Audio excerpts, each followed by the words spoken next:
How you guys and girls doing today? Simpson918 here, y'all. Like I always say, I appreciate and love every single one of y'all. If you enjoy this kind of content, please hit those buttons down below, like that like and sub button. And if you really enjoy it, y'all, please leave a comment down below because I love talking to y'all. But with that being said, let's get straight into the video, y'all. So what are scavs? To keep it simple and short, y'all, scavs are AI. They're AI in the game that are, and scavs are short for scavengers, but they're AI in the game that spawn at certain points in certain maps, mostly high loot areas or highly contested areas. And I would say that they're there to fill up a certain void. Without scavs and Tarkov, and with players on some maps, depending on the size, it would feel almost empty and a little bit too quiet. So I think that's what they're there for. Now let's get into how you can tell the difference between scavs and players. So the very first thing is you'll notice that when you target scavs, or when scavs target you, they will always make a voice line, and I'll play a voice line right now in the background of this video so y'all can see it.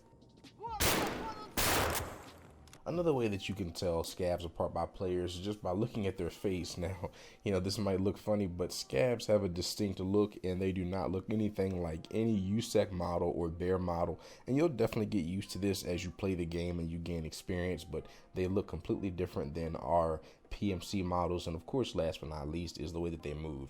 As you can see right now in this background clip, the scavs are walking backwards as they're fighting. They're walking forward. They might get behind cover and peek you every once in a while, but their movement is really like AI.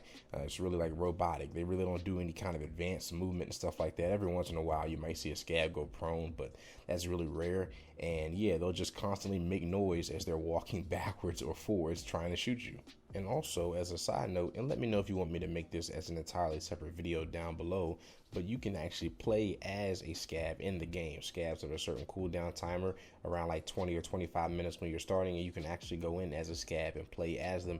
And like I said, if you want to see a whole separate video on that, let me know. And the last two tips that I have for y'all is, number one, I use scavs more so for information than anything else, and I think that you should too. The reason why is because you can tell as you play the game that scavs have a different voice line depending on whether they're passive or they're aggressive. And when they're aggressive, they're shouting, and when they shout, it's letting you know that there's other players in the area. So I like to use scavs to just gather information and find out where potential players are, because those are going to be a bigger threat to you, obviously, than scavs would be. And the final tip that I have for y'all is, the longer that you stay in a scav site, the easier it is for that scav to target you and eventually kill you.